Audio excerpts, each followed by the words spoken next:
What is going on, everyone? Welcome back, guys, to our Nostalgia Gaming Series, episode number 18, and today I'm reviewing a classic from my childhood, which just so happens to be Crash Twinsanity, which was actually released in the year 2004.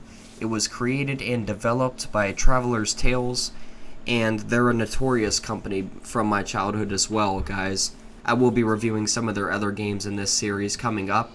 But anyways, guys, to recap here, Dr. Neo Cortex was frozen in that ice cube you saw in the beginning cutscene, and he kind of washed up on the shore here and thawed out on Crash's island with Coco, and he decided to zap her into a coma here, and then put on his disguise as Crash's sister, and kind of lead Crash into a trap. So that's where our story is going to take place. All of the same gameplay mechanics are here from the previous installments in the Crash series.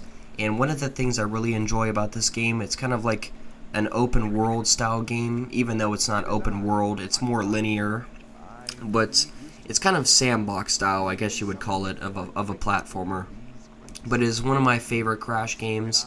I have to say, this game features a really awesome soundtrack. Actually, all the soundtracks for each of the levels within the game were created by an a cappella group, and it's really amazing what they were able to do with just by producing sounds from their mouth, because they really created some awesome drum sounding soundtracks throughout the game when you're being chased and stuff. Some really interesting sequences. So yeah, I definitely highly recommend you guys checking out the Crash Twinsanity soundtrack on YouTube or whatever, because it's really, I highly recommend it. They did a fantastic job with producing that. And another thing I really love about this game, guys, is the control and the overall color scheme. It's like a real purplish blue. There's a lot of blues in the game, especially when you get to the icy levels. A few other things in this game. You're able to play as 4 playable characters, including Nina Cortex, which is this bionic gothic girl, and she is, I think she's Neo Cortex's niece or something weird. So when you get to her levels, she has some really cool bionic abilities. She's able to like grapple onto different surfaces, like rooftops and stuff, so you could get from point A to point B relatively quickly.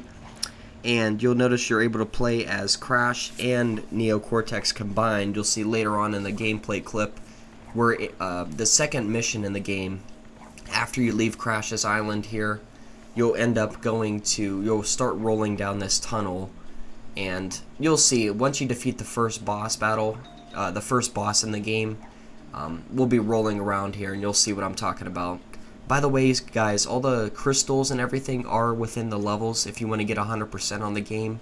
So another thing I recommend if you're trying to go for 100% is to just keep an eye out, because you'll notice various obstacles in the distance, and you want to kind of explore your territory all the way around, because you will miss those crystals, like all the rubies and stuff that are kind of patrolling around the area. And this is a little interesting obstacle here. You have to kind of lead these chickens to their doom with the nitro crates. So yeah, you have to just kind of maneuver them in here. It kind of reminds me of Jak and Daxter, if you guys remember on Sentinel Beach, that one mission when you had to lead those creatures into the cage. So yeah, it's really cool.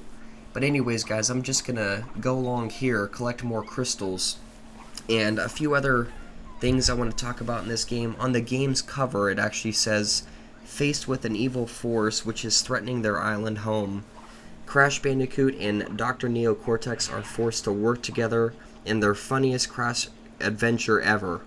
Control the duo through innovating team moves and spin your way through the adventure in this 3D environment." So it's really cool, guys. There's a bunch of new moves with Crash and Neo Cortex, such as the Twin Slam, the Humiliscate, the Spank, the Twin Throw, Roller Brawl, and several others I can't mention, or I forget the names to actually. But yeah, those are just a few of those.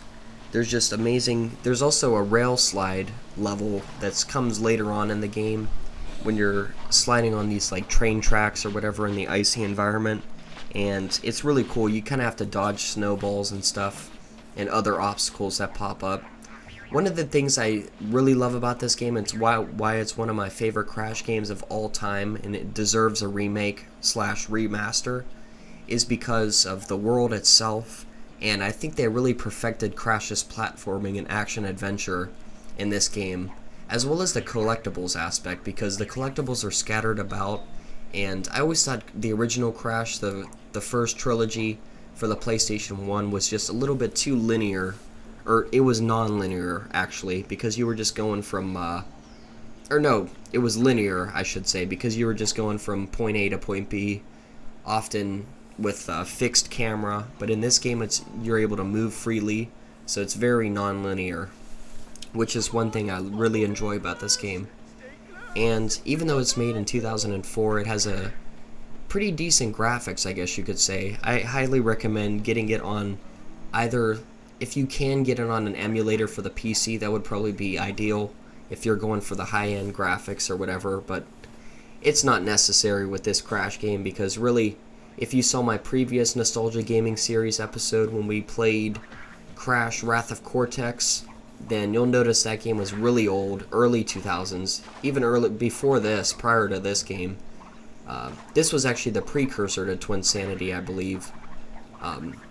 But anyways, I think it's just overall an amazing game. I'd probably give it like, I'd probably say like an 8.2 or so if I was scoring it out of 10, 10 being the best, because there are some minor improvements such as the camera. I noticed in a few of the other levels when you're progressing throughout the game, you'll also come into some different boss battles. There's this one boss battle, it's like this huge Viking lady. She's like a massive lady. I think it's when you're getting to Nina Cortex's level. But she's this massive lady, and the camera was always really weird in that boss battle for some reason. So that was just one of my minor complaints about this game. But other than that, it's solid all around. And yeah, just one thing you also have to keep an eye out for is some of the different enemies. Like, I don't know if it's just me, or I was experiencing a few little glitches here when I was playing through the first tutorial level, especially with these worms when you have to slam on them. So that was just one other issue, I guess, but it's really nothing major. Overall, guys, I highly recommend this game. If you haven't checked it out, it's definitely one of my all-time favorites if you're a platformer. As you can see here, this is another little funny thing that the developers added in. To acquire one of these bonus crystals, you have to go and do this little goofy challenge over here with these crates. And another thing I wanted to mention is all the previous enemies are returning, such as Dr. Neo Cortex, of course, Dingo Dial, Tiny the Tiger, and all those guys are all back in this game, as you can see in this cutscene here.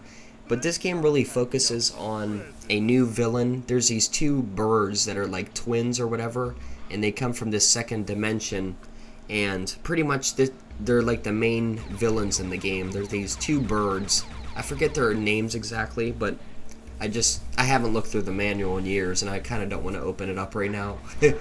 But yeah, it's kind of irrelevant to the story because they never really appear in a Crash game at all. So it was only kind of a one time only deal, I guess, for Crash Twinsanity.